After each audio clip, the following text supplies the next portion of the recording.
semuanya. Apa kabar saudara semua? Kami berharap kita semua dalam keadaan sehat, amin. Kita mau bersyukur kepada Tuhan untuk kesehatan yang masih kita boleh terima dari Tuhan. Karena kalau kita melihat saudara-saudara kita yang sedang sakit, betapa sangat beruntungnya kita semua saudara. Kita boleh memuji dan menyembah Tuhan saat ini. Dengan tubuh yang sempurna, dengan kesehatan yang sempurna yang Tuhan berikan buat kita. Biar kita mau selalu diingatkan untuk selalu bersyukur kepada Tuhan. Kami mau selalu bersyukur Tuhan. Karena kami gak bisa membalas kasih-Mu dengan apapun itu Tuhan. Kami hanya selalu bersyukur.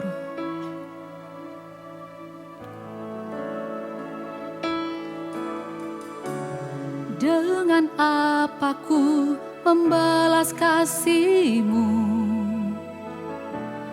yang ku terima dari-Mu? Dengan apa ku membalas cinta-Mu? Oh Yesusku,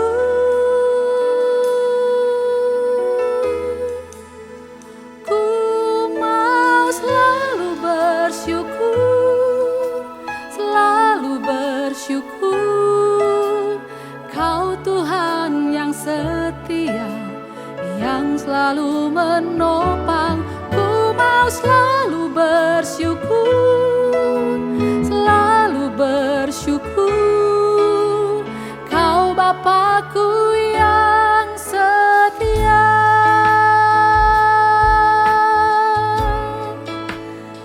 Sama-sama kita mau katakan, dengan apa ku membalas kasih-Mu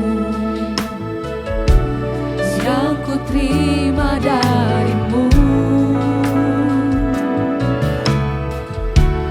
Dengan apa ku membalas cinta-Mu? Katakan, oh Yesusku, oh Yesusku, ku mau selalu bersyukur, selalu bersyukur. Kau Tuhan yang setia, yang selalu menopang. Ku mau selalu bersyukur, selalu bersyukur. Kau Bapakku yang setia. Haleluya, sama-sama katakan, dengan apa ku membalas kasih-Mu yang ku terima dari-Mu? Dengan apa kami membalas cinta-Mu? Dengan apa ku membalas cinta-Mu? Katakan, oh Yesusku, oh Yesusku, ku mau selalu bersyukur, selalu bersyukur. Kau Tuhan yang setia, yang selalu menopang. Ku mau selalu bersyukur, selalu bersyukur.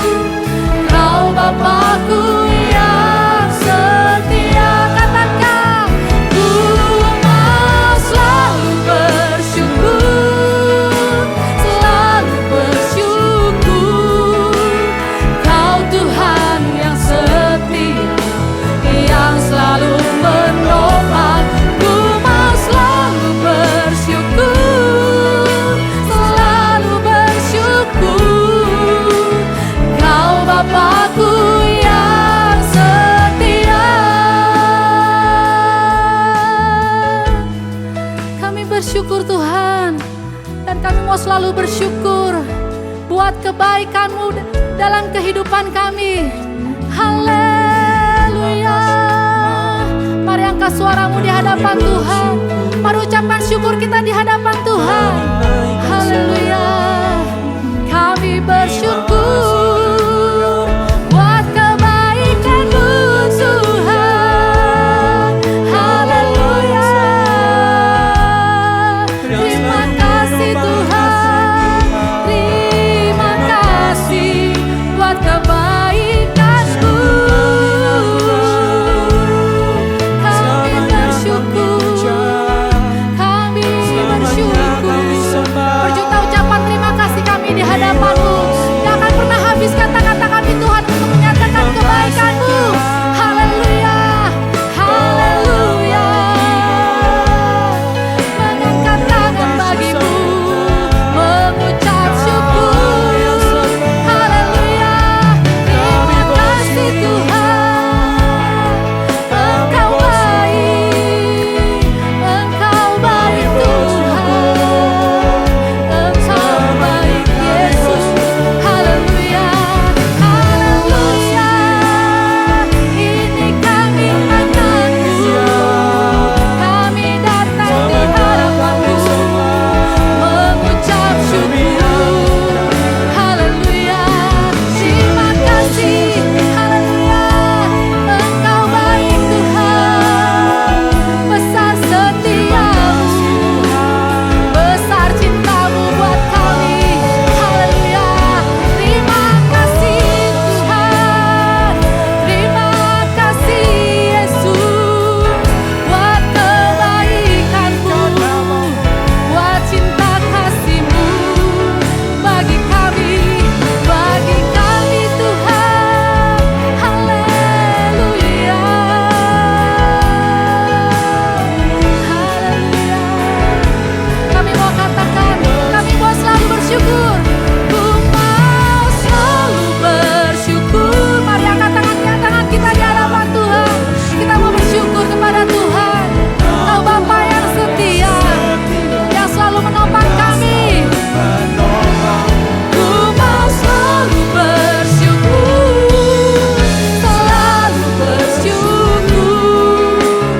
Kau Bapa-Ku yang sekatakan mau bersyukur. Ku mau selalu bersyukur, selalu bersyukur.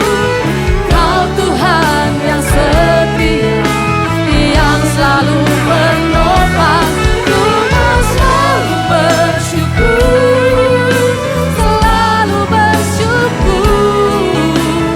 Kau Bapa-Ku yang setia, Kau Bapa kami yang setia. Kau Bapa-Ku yang setia.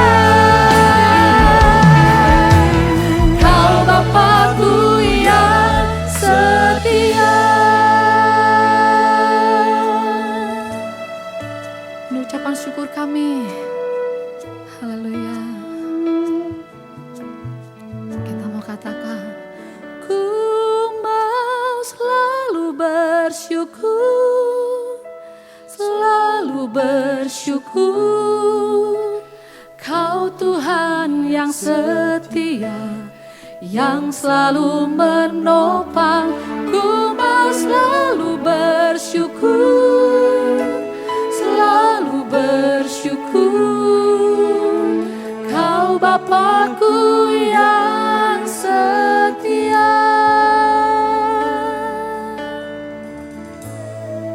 Haleluya. Engkaulah Bapa kami yang setia. Kau yang selalu menopang kami. Dan saat ini kami mau terus Tuhan memuji Engkau, menyembah-Mu. Kami bersorak-sorai buat kemuliaan nama-Mu. Dan kami membuka ibadah siang ini hanya dalam tangan-Mu. Haleluya. Amin. Kita mau beri tepuk tangan buat kemuliaan nama Tuhan. Amin. Haleluya. Sebab Engkau Allah yang besar Tuhan. Kita mau menceritakan kebaikan Tuhan. Haleluya. Sebab Engkau baik Tuhan. Amin.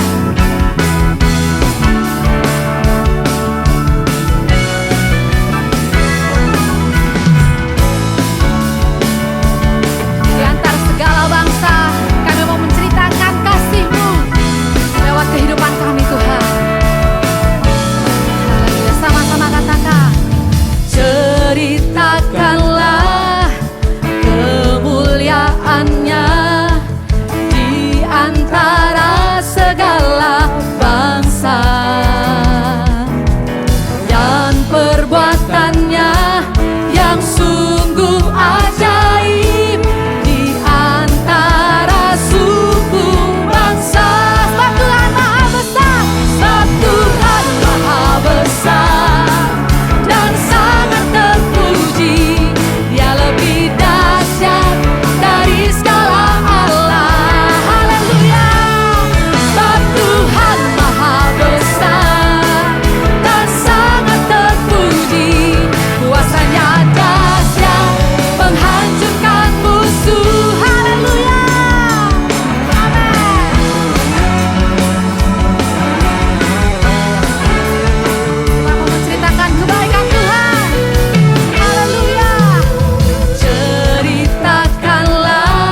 buat kemuliaan nama Tuhan. Kau dahsyat Tuhan.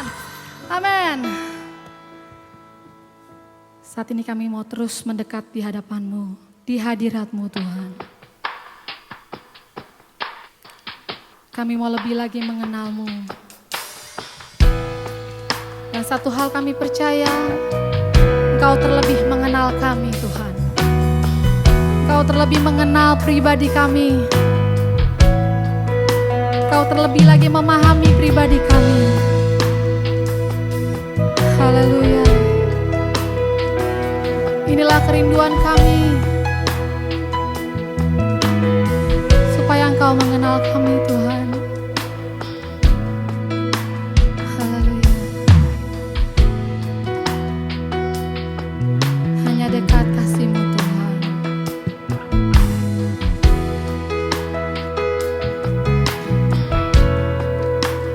Hanya dekat kasih-Mu Bapa.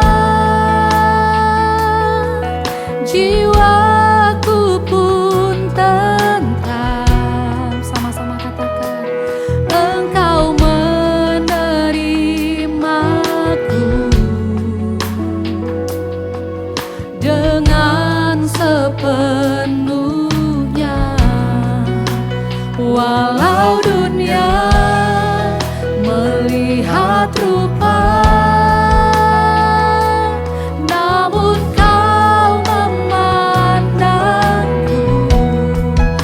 kedalaman hati kami Tuhan.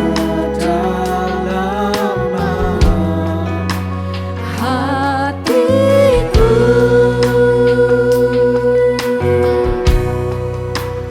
Tuhan, inilah yang ku tahu. Kau mengenal hatiku jauh melebihi semua yang terdekat sekalipun. Tuhan, inilah yang ku mau.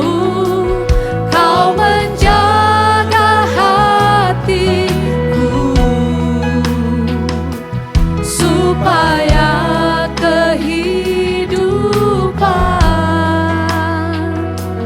memancar senantiasa. Biar kehidupan kami selalu memancarkan kasih-Mu Tuhan. Haleluya. Hanya dekat kasih-Mu Bapa. Jiwaku pun tentram. Kau yang menerima kami dengan apa adanya kami Tuhan. Dengan sepenuhnya. Walau dunia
Bapa, Engkau mengajar kami.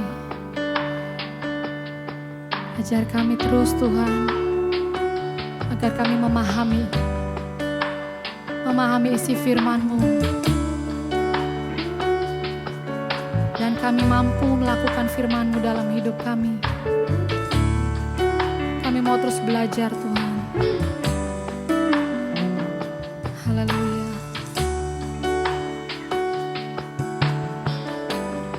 Biar firman-Mu dapat kami lakukan, dan kehidupan kami dapat memancarkan terang kasih-Mu Tuhan. Haleluya. Bapa, ajarku pahami rencana mulia.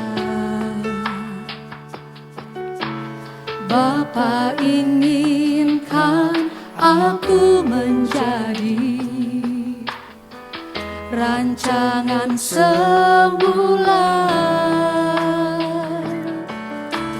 walaupun itu mustahil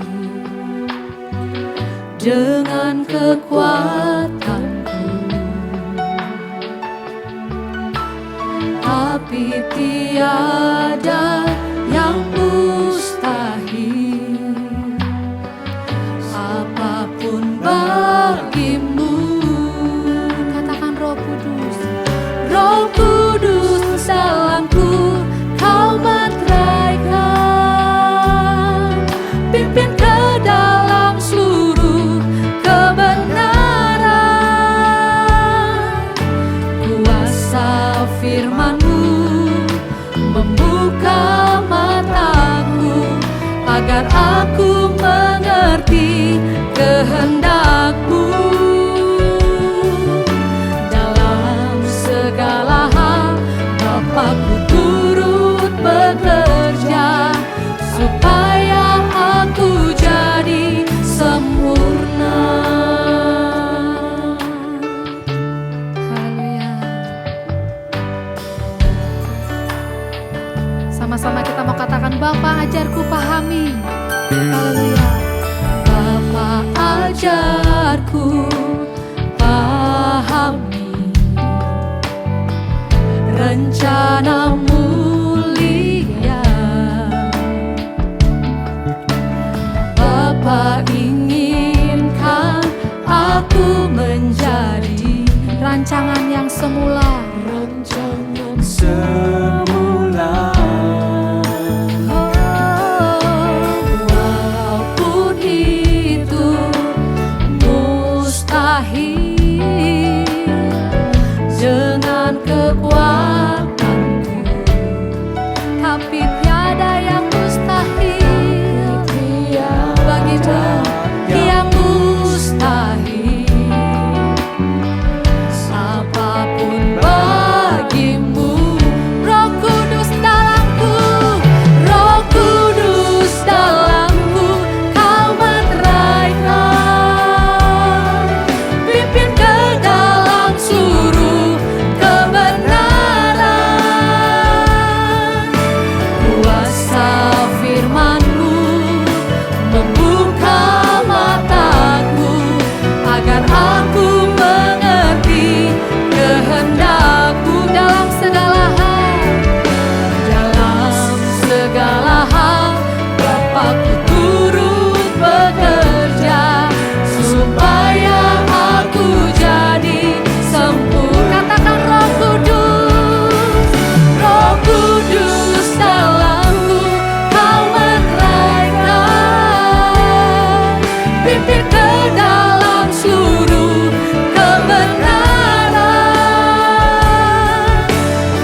Shalom Elevate, kita akan melanjutkan sharing firman Tuhan 2 minggu yang lalu, dan kita akan awali dengan doa. Mari kita berdoa.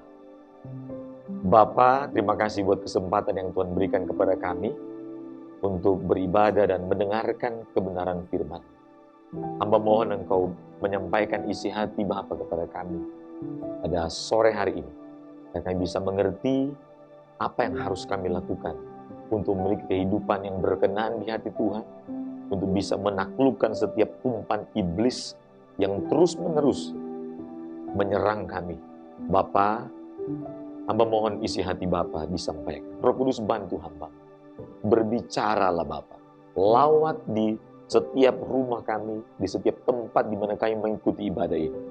Roh Kudus hadir. Dalam nama Yesus hamba sudah berdoa dan bersyukur. Amin. Baik, para Elevate, kita akan lanjutkan pembahasan kita 2 minggu yang lalu untuk tema umpan iblis. Ini adalah bagian yang kedua. Mari kita lanjutkan.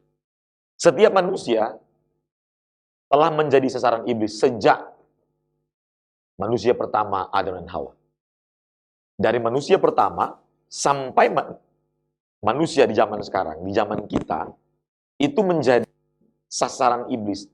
Siapapun kita, mau dia pendeta, mau dia adalah pelayan biasa, mau jemaat, mau dia adalah laki, perempuan, mau dia orang yang terpandang, orang yang pintar, orang yang dianggap kurang pintar, orang kaya, miskin, semua selalu menjadi sasaran iblis.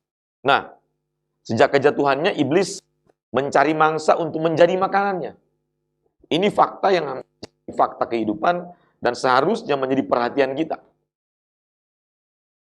Tidak terkecuali Alkitab mencatat bahwa sejak zaman Adam dan Hawa, manusia pertama, memasuki zaman Abraham, zaman Yusuf, zaman Musa, dan manusia di zaman Rasul-Rasul, banyak yang menjadi korban keganasan iblis. Saya sengaja review di pengantar ini agar begini, Bapak Ibu, para Elevate, yang mungkin belum bergabung pada 2 minggu yang lalu dalam bahasan yang pertama, bisa mendapatkan jembatan pengertian. Sehingga Anda para Elevate bisa mengikuti di bagian yang untuk tema umpan iblis. Nah, peringatan bagi kita semua terkait tipu muslihat iblis. Iblis sudah bekerja untuk menjatuhkan manusia, bekerja untuk menghancurkan rancangan Allah dalam diri manusia. Iblis telah bekerja menyusun strategi selama ribuan tahun dalam rangka untuk menggagalkan rancangan Allah atas keselamatan manusia. Itu kerjaan dia. Makanya kita harus waspadai tipu muslihatnya. Jadi peringatan bagi kita semua terkait tipu muslihat iblis. Dari manusia sekelas Adam yang bergaul tiap hari dengan Allah, sampai kepada Yudas yang selalu berada di sisi Yesus sebagai bendaharanya Tuhan Yesus, sebagai rasul pertama Tuhan Yesus, ya. Ternyata Alkitab mencatat jatuh juga. Padahal Adam bergaul dengan Allah tiap hari. Yudas bergaul dengan Allah tiap hari. Faktanya tetap jatuh. Nah, ini yang saya akan sharing kepada kita, khususnya para Elevate yang masih muda. Dan tentunya kalau kita masih muda pasti terlalu banyak godaan, terlalu banyak keinginan yang seharusnya kita waspadai. Bukan tidak boleh ada keinginan, ya. 2 minggu lalu kita sudah bahas. Keinginan harus ada karena kita manusia pasti punya keinginan, ya. Tetapi keinginan kita tidak boleh ditunggangi oleh hal-hal yang berhubungan dengan tipu iblis. Nah, pada 2 minggu yang lalu saya sudah membahas bahwa Tuhan memerintahkan dalam firman-Nya membuang semua kejahatan, ya. Membuang semua keinginan dosa. 1 Petrus 2 ayat 1 sampai 3, Efesus pasal 4 ayat 31, Kolose pasal 3 ayat 5, Kolose 3 ayat 8 sampai 9, 1 Petrus 2 ayat 1, dan Galati pasal 5 ayat 20, ayat 19 sampai 21, dan 1 Korintus 3 ayat 3, Yakobus 3 ayat 14 sampai 15. Ayat-ayat ini adalah ayat-ayat yang menjadi masukan buat kita, bahwa ternyata setiap kita itu punya keinginan-keinginan ini, dan kata Alkitab harus dibuang. Ini yang Paulus dan Petrus sampaikan dalam suratnya kepada jemaat di Kolose, jemaat di Korintus, dan beberapa anak rohani mereka. Nah, kita telah membahas juga 2 minggu yang lalu, dosa yang merusak jiwa ketika manusia makan apa yang menjadi umpan umpan iblis. Sehingga manusia menjadi korban keganasan iblis. Dan pasti kalau kita makan apa yang menjadi umpan iblis, maka kita akan memiliki karakter-karakter seperti iblis. 2 minggu lalu saya sudah menyampaikan, orang-orang yang menjadi target mangsa dan korban iblis, maka orang-orang ini akan bertumbuh dalam karakter seperti yang iblis rancangkan. Hidupnya penuh dengan kenajisan, penuh dengan kepahitan, fitnah, kesombongan, pikiran kotor, dan lain sebagainya. Ya, nanti bisa lihat di layar ya.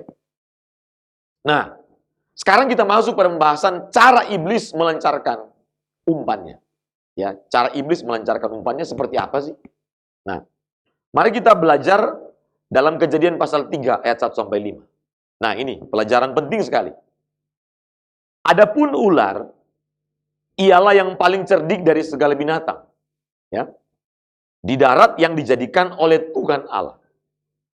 Ular itu berkata kepada perempuan itu, tentulah Allah berfirman. Perhatikan kalimat-kalimat ini Bapak Ibu.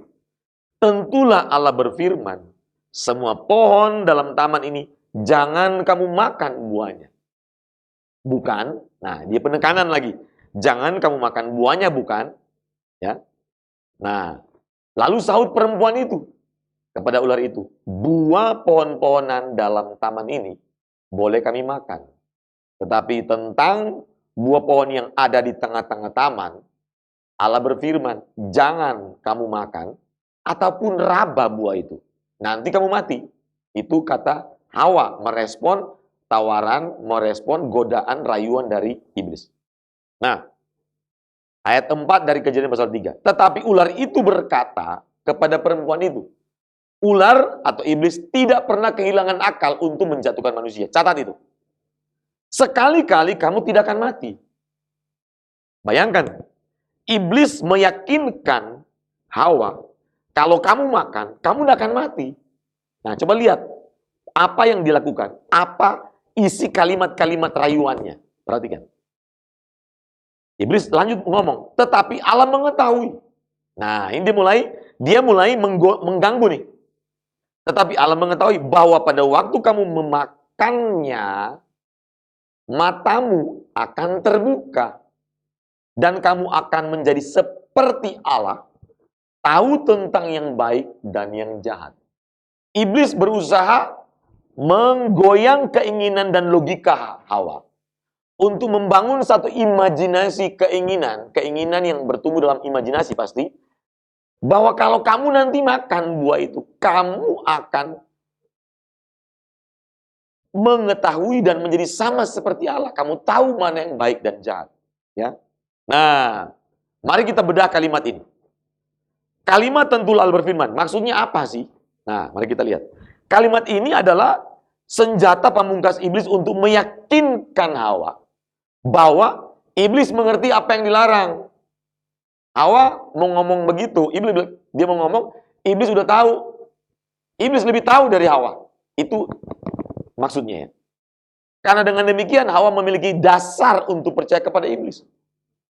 Karena iblis memahami apa yang dilarang.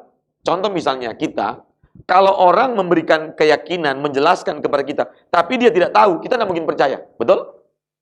Tapi kalau orang itu tahu tentang apa yang kita khawatirkan, dan apa yang kita takutkan, dan kita tidak mau lakukan, maka dengar baik-baik. Kita tentunya tidak mungkin percaya, karena dia nggak ngerti, dia nggak tahu. Tapi iblis langsung masuk dengan kalimat, tentulah Allah berfirman. Wow, seolah-olah dia udah tahu. Hebat sekali kalimatnya ya. Dan dilanjutkan, sekali-kali kamu tidak akan mati. Dia ngomong, ini iblis ngomong, bahwa pada waktu kamu makan buah itu, kamu akan menjadi seperti Allah. Iblis mulai menggoyang imajinasi keinginan Hawa. Luar biasa Bapak Ibu. Para elevate, dengar baik. Nah, jadi karena dengan demikian Hawa memiliki dasar untuk percaya kepada iblis. Karena iblis paham apa yang dilarang. Bukankah dalam kehidupan sehari-hari kita ketemu orang-orang yang seperti ini?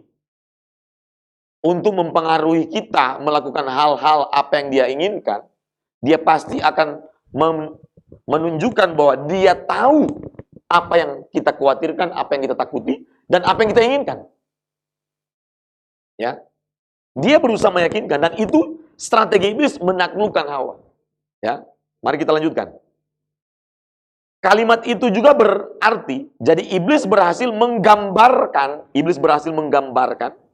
dan meyakinkan bahwa dia atau iblis adalah pribadi yang dapat dipercaya. Maksudnya begini, dia ngomong bahwa kenapa dilarang? Karena Tuhan tahu kalau kamu makan buah itu, kamu akan jadi sama seperti Allah, tahu tentang yang baik dan yang jahat.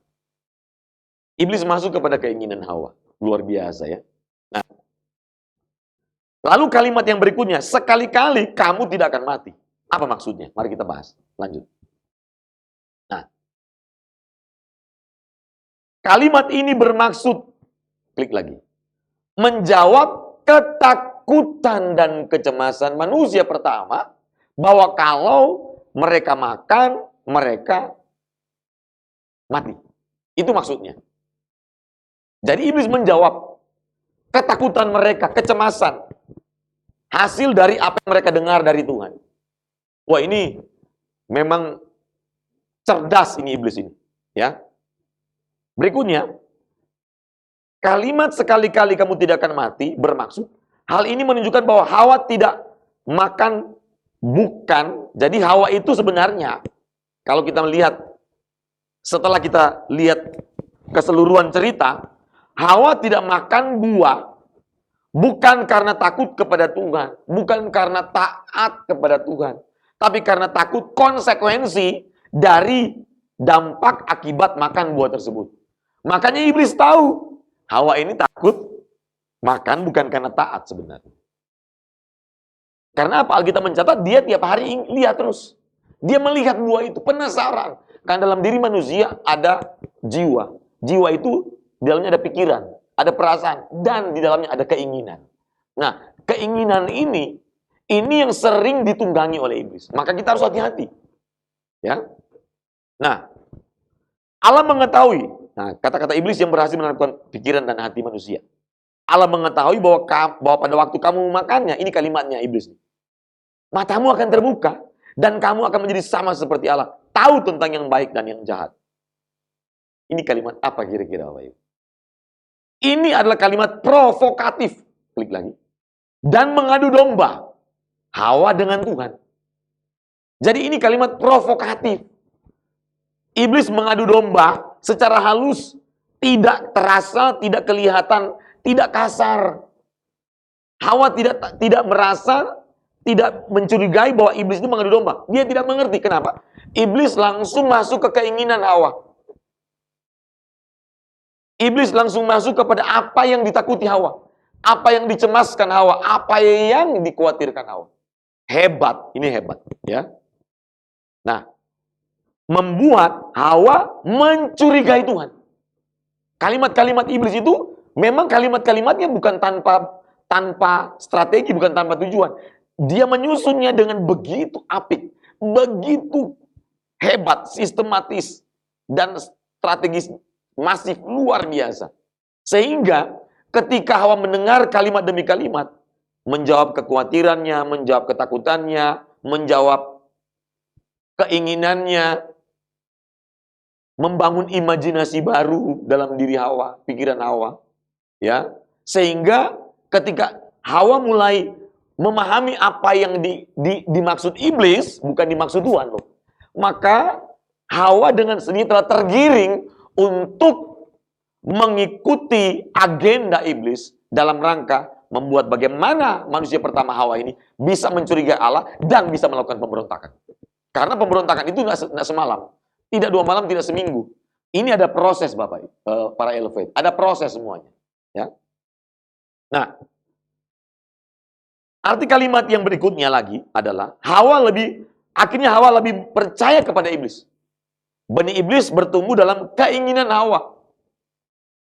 Jadi kalimat-kalimat tadi itu bukan sekali pertemuan, bukan sekali komunikasi, bukan sekali berhubungan, tetapi sudah berkali-kali. Karena Alkitab mencatat Hawa sudah sering melihat itu. Dan pasti terus-menerus membangun komunikasi. Karena tidak mungkin Hawa jatuh dalam dosa itu semalam, sehari, seminggu. No, pasti sudah berkali-kali. Makanya ada proses sampai kepada pengambilan keputusan untuk memberontak kepada Allah. Orang yang berselingkuh tidak mungkin berselingkuh ketemu satu kali langsung berselingkuh. Tidak mungkin. Pasti ada proses. Mulai tertarik dulu. Wah, kayaknya dia lebih baik ini daripada istri saya. Dia lebih baik daripada suami saya. Kayaknya dia lebih baik dari pacar saya. Ah, itu mulai begitu tuh. Ya. Baru mulai terbangun apa? Kepercayaan. Keinginannya mulai kuat, ya. Pertimbangannya mulai tidak kuat. Karena perasaannya, emosinya, keinginan kesukaannya mulai kuat. Nah, itu proses semuanya. Nah, Hawa melihat bahwa buah pohon itu baik untuk dimakan. Itu kata Alkitab, ya. Dan sedap kelihatannya. Dan menarik hati karena memberi pengertian, ya. Setelah keinginan berbuah, maka Hawa mengambil keputusan untuk makan. Hawa menularkan keinginan dosa itu kepada Adam. Ini pelajaran buat kita. Jadi sebenarnya dosa itu menularkan dosa. Jadi dosa selalu menularkan dosa. Makanya banyak orang kalau berbuat dosa, pasti dia akan ngajak yang lain. Itu spirit iblis. Iblis ketika ketika dia berbuat dosa, maka dia menyeret sepertiga malaikat di sorga. Itu kata Alkitab. Maka coba Anda lihat, ketika orang-orang di sekitar kita berbuat dosa, apalagi berantem dengan kita, berantem dengan pimpinan gereja, berantem dengan bos di kantor, dia akan mempengaruhi yang lain untuk mendukung dia dan untuk memberontak kepada orang yang dia tidak suka. Nah, itu spirit iblis. Nah, Hawa menularkan keinginan dosa kepada Adam. Itu fakta, ya. Nah, harus diingat bahwa dosa itu menular. Itu seperti COVID-19, ya. Dosa akan melahirkan dosa. Contoh, orang selingkuh, ditanya, kamu selingkuh ya? Pasti dia akan bohong. Dosa melahirkan dosa. Orang curi, kayaknya kamu yang curi ya?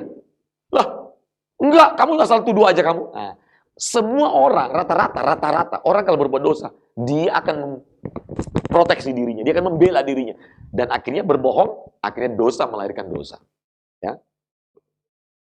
Strategi iblis menjatuhkan manusia. Yang pertama, dia pasti mulai dengan mencari kelemahan. Maka dia cari kelemahan Hawa. Oh, Hawa ini pengen makan, tapi nggak berani. Dia sudah lihat-lihat tuh, memang dia pengen cari tahu kenapa nggak boleh makan.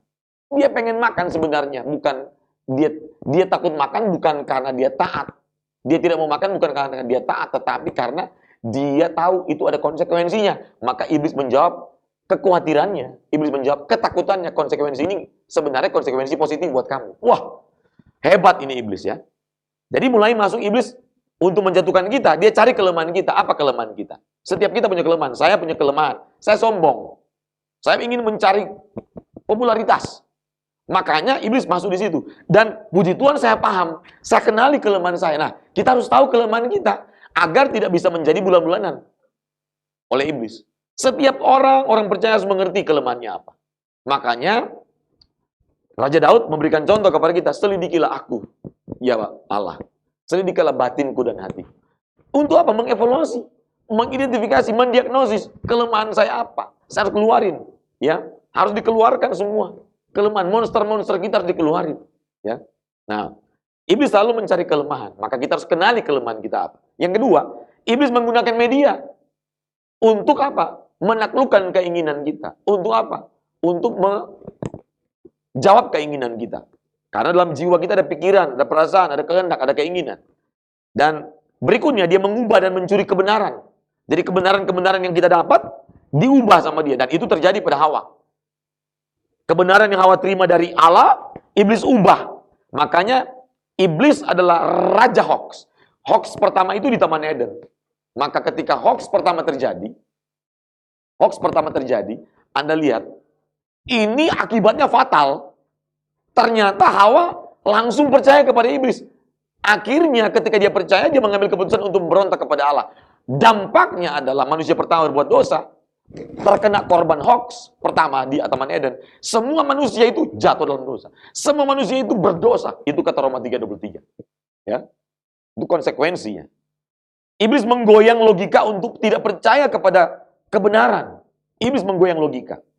Iblis menawarkan sesuatu yang baru kepada Hawa, kepada kita, seolah-olah Apa yang iblis tawarkan lebih baik. Seolah-olah dunia ini lebih baik daripada surga yang Tuhan tawarkan kepada kita. Surga yang Tuhan siapkan bagi kita. Seolah-olah keinginan-keinginan dunia ini lebih baik dari apa yang Tuhan siapkan di surga nanti, di kemuliaan kekal nanti.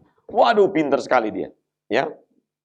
Dan seolah-olah apa yang iblis tawarkan itu lebih menarik. Bayangkan tuh. Nah, iblis menanamkan benih baru yang kelihatan lebih menarik. Iblis menyamar seperti malaikat terang. Dia menawarkan jalan yang mudah dan hidup nyaman di bumi. Ini iblis, pekerjaan iblis. Dia menawarkan selalu yang mudah. Anda dan saya harus hati-hati. Kalau ada tawaran-tawaran selalu mudah untuk dapat, mudah untuk kaya, mudah untuk sukses, mudah untuk dapat sertifikat ijazah, mudah untuk mendapatkan uang, itu pasti belum tentu benar. Saya tidak menganggap bahwa semua yang mudah itu salah. Tapi rata-rata kalau mudah untuk mendapatkan, rata-rata itu nggak benar. Rata-rata. Karena yang saya baca di Alkitab, cara kerja Allah itu by proses. Semuanya by proses. Karakter kita dibentuk oleh proses, waktu yang panjang, oleh berbagai macam peristiwa, baru terbentuk karakter yang baik, yang benar, yang unggul. Ya, makanya mental instan itu menjadi tawaran iblis di akhir zaman ini. Semuanya instan, semuanya mau cepat kaya, cepat berhasil, cepat lulus. Nah, iblis bisa masuk ke situ. Ya. Nah, yang berikutnya 1 Petrus pasal 5 ayat 8 sampai 11. Ini, perhatikan baik-baik. Ini strategi Petrus bagaimana menaklukkan umpan iblis. Sadarlah dan berjaga-jagalah, lawan musuh iblis berjalan keliling sama seperti singa yang mengaum-ngaum. Dan mencari orang-orang yang dapat ditelannya. Ayat 9. Lawanlah. Klik lagi ya. Dengan iman yang teguh, sebab kamu tahu bahwa semua saudaramu di seluruh dunia menanggung penderitaan yang sama. Sengaja saya pakai hari ini army, kostum army, karena memang temanya kita menaklukkan iblis. Makanya saya punya gambar-gambar di layar dari layar Anda ini semuanya itu saya ambil yang tentara ya, sedang berperang ya. Memang harus kita berperang melawan iblis setiap hari. Sebab kamu tahu bahwa semua saudaramu di seluruh dunia menanggung penderitaan yang sama. Berikutnya. Ayat 10 dan 11. Dan Allah sumber segala kasih karunia yang telah memanggil kamu dalam Kristus kepada kemuliaan yang kekal akan melengkapi yang pertama, meneguhkan, menguatkan, dan mengokohkan kamu sesudah kamu menderita sekian lamanya. Ialah yang mempunyai kuasa sampai selama-lamanya. Amin. Nah, 5 strategi menaklukkan umpan iblis. Ini 5 strategi. Perhatikan. Yang pertama adalah, tadi yang kita baca, 1 Petrus pasal 5, ayat 8 tadi, dimulai dengan kata sadarlah.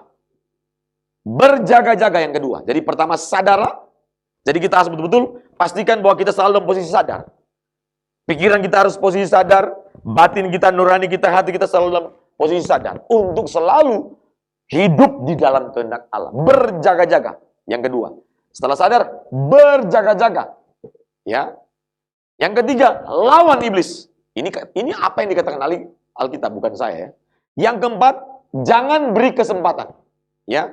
Yang kelima, tunduk kepada Allah. Maka ini saling berkaitan. Kita tidak bisa berjaga-jaga, tidak bisa sadar dan waspada, tidak bisa melawan iblis kalau kita tidak tunduk kepada Allah. Ini paket sebenarnya. Nah, apa arti sadar? Ini adalah kalimat perintah yang disampaikan Petrus secara serius dan sangat penting. Ya. Untuk menjadi perhatian kita. Artinya adalah, pernyataan ini bersifat permanen. Artinya tidak boleh musiman. Tidak sewaktu-waktu, tetapi ini bersifat permanen. Karena iblis berjalan berkeliling setiap saat. Dimanapun kita ada, dia selalu terus-menerus mencari kesempatan, agar ketika kita lengah, dia ada kesempatan, dia masuk. Ya. Kalimat ini merujuk kepada kesiagaan penuh, dengan segala perlengkapan karena bersifat perang. Ini kalimat artinya begini. Kenapa harus kita punya kesadaran dan berjaga-jaga ini? Harus permanen karena kondisinya perang. Tidak bisa sedetik pun kita lengah. Nggak boleh. Kiri kanan atas bawah bangun pagi sudah ada tawaran. Bangun pagi sudah ada godaan. Mau bangun atau mau tidur lagi. Mau langsung buka handphone atau langsung berdoa. Mau langsung olahraga atau mau baca Alkitab dulu. Mau langsung ke kamar mandi atau mau langsung kita berdoa. Ada banyak pilihan. Ya, itu tiap hari kita diberikan pilihan. Ya, dan makanya harus waspada. Apalagi kalau sudah buka handphone, terlalu banyak gambar yang tidak benar, bukan gambar benar semua. Nah, arti kesadaran. Kesadaran adalah memiliki pengetahuan tentang sesuatu. Jadi, orang kalau bilang dia sadar berarti dia memiliki pengetahuan tentang sesuatu. Orang kalau tidak punya kesadaran berarti sudah tidak punya pengetahuan tentang sesuatu. Ya. Nah, saya memberikan ilustrasi kesadaran. Klik lagi. Kesadaran seperti senter, kompas dan alat penerangan dalam perjalanan hidup manusia. Dalam memilih dan mengambil keputusan. Jadi seperti senter. Jadi kalau kesadaran kita lagi redup, lagi mati, kita dalam keadaan tidak sadar. Tapi kalau kita lagi on, lagi terang, maka kita bisa berjalan pada jalan yang benar. Kita bisa melihat apa yang harus kita lakukan. Langkah kita tepat.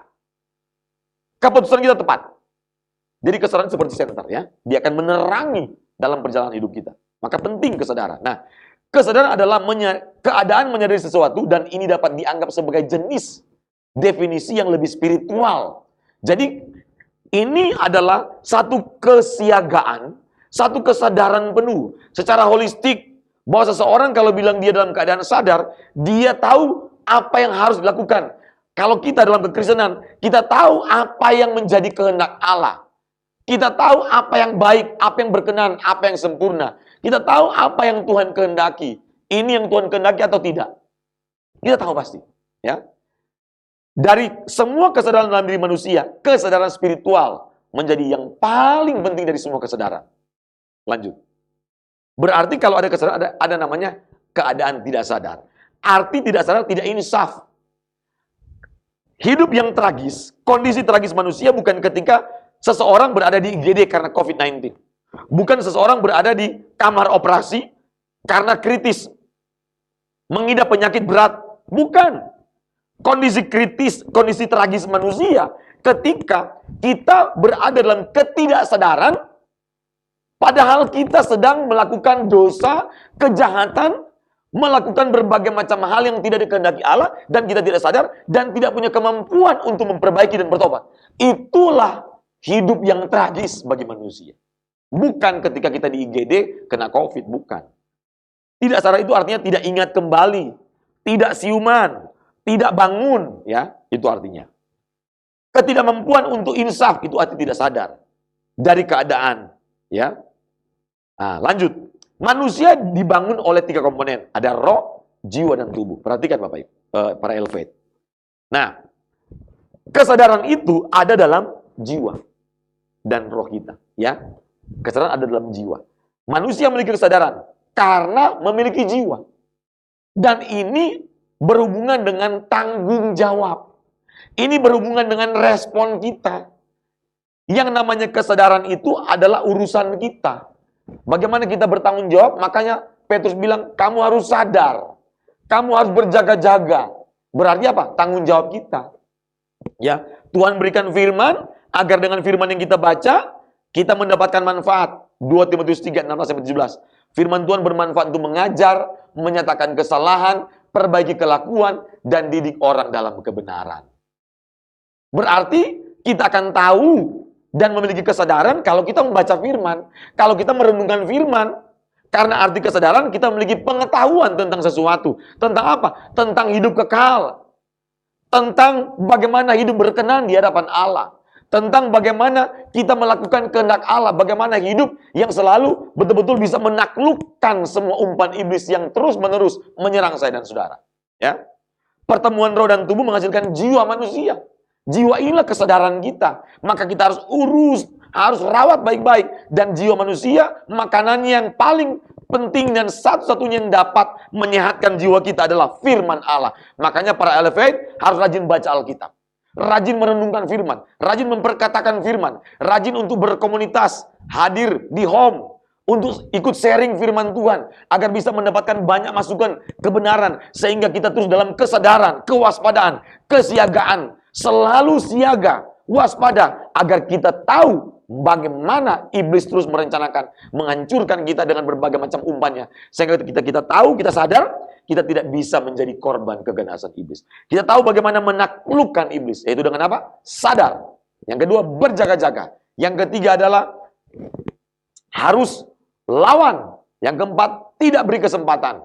Yang kelima adalah kita harus tunduk kepada Allah. Nah, jadi 5 hal ini yang menjadi strategi bagaimana kita bisa menaklukkan umpan iblis. Harus sadar. Bagaimana supaya sadar? Harus banyak mengkonsumsi firman Tuhan. Mengkonsumsi kebenaran firman Tuhan. Agar kita terus dalam keadaan selalu siap siaga, waspada. Sehingga kita mampu untuk melawan iblis. Dengan cara apa? Kita harus menundukkan hidup kita kepada Tuhan. Kalau ada hati-hati yang kurang bersih, mungkin kita kecewa dengan orang, kita marah sama teman kita, marah sama pasangan kita, marah sama orang tua kita. Anda mungkin yang benci dengan orang, saya mau sampaikan. Obat untuk sembuh dari kebencian adalah mengampuni.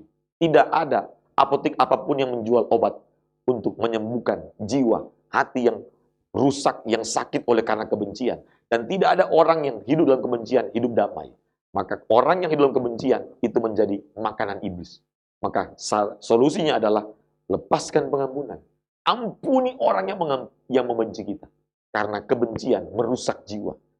Kita kalau hidup dalam kebencian, kita hidup dalam ketidaksadaran. Maka kita akan berulang-ulang jatuh. Dosa menularkan dosa. Anda ingat baik-baik. Kalau Anda hidup dalam kebencian, dosa menularkan dosa. Maka solusinya adalah ampuni. Maka itulah obat untuk menyembuhkan jiwa. Agar kita memiliki kesadaran, kita memiliki kedamaian, ketenangan. Hati kita bersih. Ke orang kalau punya hati bersih, aduh, hidupnya damai. Hidupnya tidak mungkin bisa dipengaruhi oleh iblis. Karena hari-hari ini banyak orang sensitif. Mudah marah, mudah tersinggung. Waduh, semuanya mudah. Hal-hal yang negatif. Hendaklah kita mudah untuk mengampuni. Hendaklah kita mudah untuk berbuat kebenaran. Hendaklah kita mudah untuk menolong orang. Hendaklah kita mudah untuk bisa mendamaikan orang yang berkonflik. Hendaklah kita mudah untuk bisa mendukung orang lain agar orang lain itu bisa mengalami kemajuan dan perkembangan dalam hidup mereka. Amin. Mari kita berdoa. Bapa, terima kasih untuk kebenaran firman Tuhan. Kami mau menaklukkan setiap umpan iblis dengan strategi yang berasal dari Tuhan. Kami mau hidup dalam kesadaran. Kami terus dalam kesadaran akan Tuhan. Kesadaran yang dibangun oleh kebenaran. Agar kami bisa terus berjaga-jaga setiap saat. Dan kami akan melawan segala macam tipu muslihat iblis. Dengan iman yang Tuhan berikan kepada kami. Dan kami mau tidak berikan kesempatan kepada iblis. Kami menjaga hati kami. Menutup rapat-rapat pintu hati kami agar tidak terbuka untuk dirasuki oleh iblis. Dan kami mau tundukkan hidup kami untuk ditundukkan kepada kehendak Allah. Terima kasih Bapak. Berkati Pak Mark, berkati GSKI Pluit, berkati para Elevate, dan berkati kami semuanya. Dalam nama Yesus, kami sudah berdoa dan bersyukur. Amin. Shalom Elevate, Tuhan berkati. Bagi saudara-saudari yang terpanggil untuk mendukung pelayanan Elevate dapat memberikan persembahan ke rekening BCA KCU Pluit nomor 16865333388 atas nama GSKI Pluit.